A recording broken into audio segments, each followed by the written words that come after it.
So our third topic is social responsibility towards different interest groups. मतलब कि हम इसमें ये टॉपिक में देखेंगे कि अलग अलग इंटरेस्ट ग्रुप्स के लिए बिजनेस की एक क्या सोशल रिस्पॉन्सिबिलिटी होती है.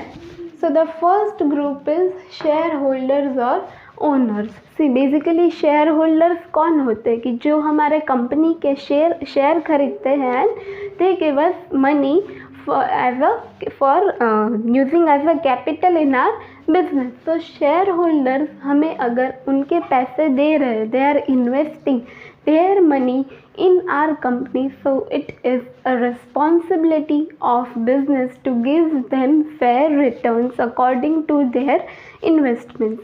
अब ओनर्स होते हैं वो भी हमारे बिजनेस में कैपिटल को इन्वेस्ट करते हैं. So it is our responsibility कि हम ओनर्स को भी उनके इन्वेस्टमेंट के अकॉर्डिंग फेयर रिटर्न्स दें. एंड सेकेंड, जो भी हमारी बिजनेस रिलेटेड इंफॉर्मेशन है वो हमें accurate and full information owners को और शेयर होल्डर्स को डिक्लेयर करनी चाहिए. So there are two main points in this. First is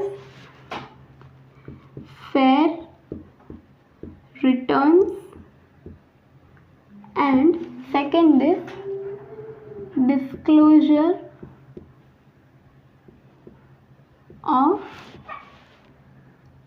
information. Then the second interest groups is workers. Workers means हमारी company के, हमारे बिजनेस के जो भी एम्प्लॉयज़ है, जो भी वर्कर्स है, उनके लिए भी हमारी एक रिस्पॉन्सिबिलिटी है. उनके लिए क्या रिस्पॉन्सिबिलिटी है कि if they are working for our business, तो हम उनके वर्क के अकॉर्डिंग सबसे पहले तो उनको फेयर सैलरी या तो वेजेस प्रोवाइड करें.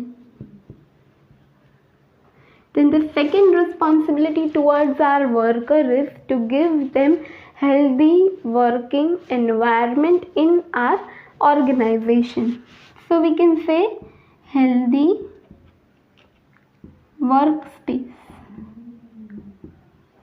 And the third thing that we should provide to our workers is उनके वर्क के according we should provide them regular training, development and promotions. कि अगर कोई वर्कर अच्छा काम कर रहा है, बहुत ही अच्छे से उसकी परफॉर्मेंस है, देन उसकी परफॉर्मेंस के लिए उसको ड्यू रिवॉर्ड्स मिलने चाहिए. So we can say training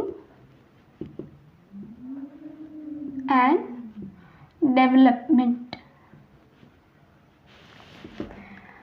then the third group is consumers. अब consumers are a very important part of our business. Why? Because हम जो भी इतना काम कर रहे हैं, इतने वर्कर्स एम्प्लॉयज़ को रख रहे हैं, वो किसके लिए रख रहे हैं?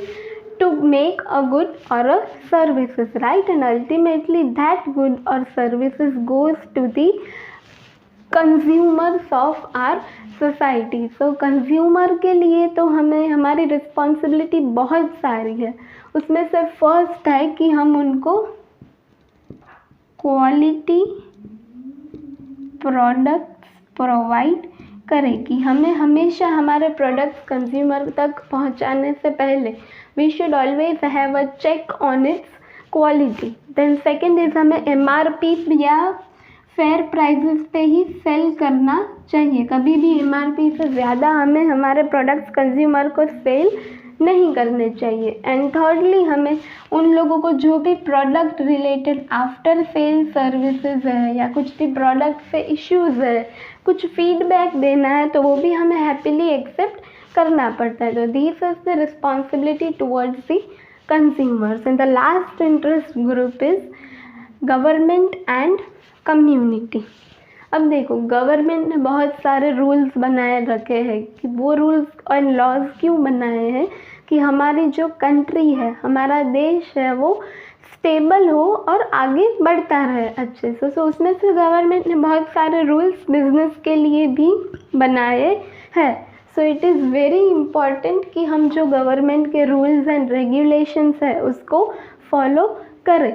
जैसे कि रेगुलर हमें टैक्स पेमेंट करना चाहिए, कुछ भी हमें गवर्नमेंट के रूल्स को तोड़ने नहीं चाहिए।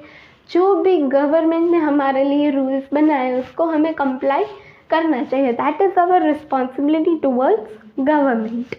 कम्युनिटी की बात करें तो कम्युनिटी मतलब कि सोसाइटी, जो एरिया में हम रह रहे हैं, हमारा बिजनेस चल रहा है, उसके लिए भी हमें कुछ करना चाहिए कि हम कम पॉल्यूशन करें, या हम कोई ऐसे प्रोडक्ट्स यूज़ ना करें कि जिससे हमारा आसपास के रिसोर्सेज है, जो नेचुरल रिसोर्सेज है, वो बिगड़ रहे हैं। उल्टा हमें कुछ ऐसे एफिशिएंट मेथड्स यूज़ करने चाहिए कि हम पॉल्यूशन को